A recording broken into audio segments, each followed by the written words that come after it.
اعوذ باللہ من الشیطان الرجیم بسم اللہ الرحمن الرحیم۔ ابتدا ہے خدا کے بابرکت نام سے جس نے پیدا کیا اس جہاں کو۔ السلام علیکم دوستو، پچھلی ویڈیو میں آپ سے ذکر کیا تھا جناب ہاشم جن کا مقام غزہ میں انتقال ہوا۔ اب سلسلہ آگے چلاتے ہیں۔ اب جناب اسد کا تذکرہ کرتے ہیں اس ویڈیو میں۔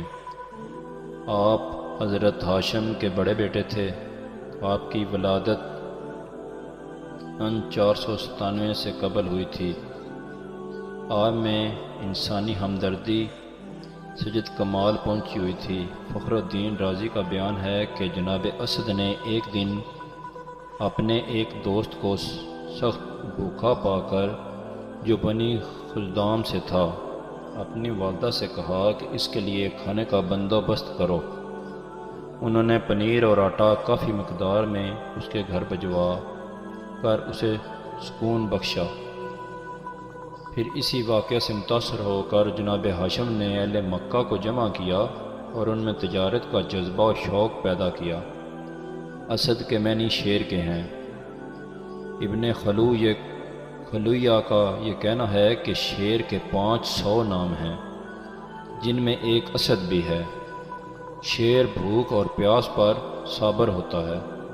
علامہ ترہی کا کہنا ہے کہ شیر کے اولاد کم ہوتی ہے۔ شاید یہی وجہ تھی کہ حضرت اسد کی اولاد کم تھی، بلکہ اولاد ذکور مفقود اور غالباً صرف فاطمہ بنت اسد ہی تھیں، جو بعد میں حضرت علی علیہ السلام کی والدہ گرامی قرار پائیں۔ جناب عبد المطلب علیہ السلام، آپ حضرت ہاشم کے نہایت جلیل القدر صاحبزادے تھے۔ سن 497 میں پیدا ہوئے۔ والد کا انتقال بچپنے میں ہی ہو چکا تھا۔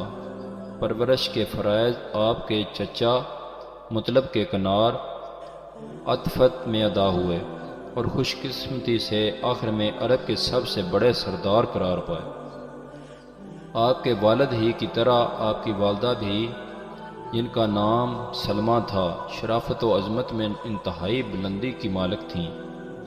ابن ہشام کا کہنا ہے کہ وہ وقار خاندانی کی وجہ سے اپنے نکاح کو اس شرط سے مشروط کرتی تھیں کہ جب چاہیں گی گھر چلی جائیں گی۔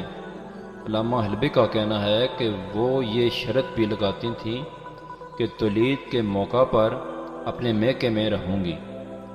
جناب عبد المطلب کا ایک نام شیبۃ الحمد بھی تھا، کیونکہ آپ کی ولادت کے وقت آپ کے سر پر سفید بال تھے، اور شیب سفیدی سر کو کہتے ہیں۔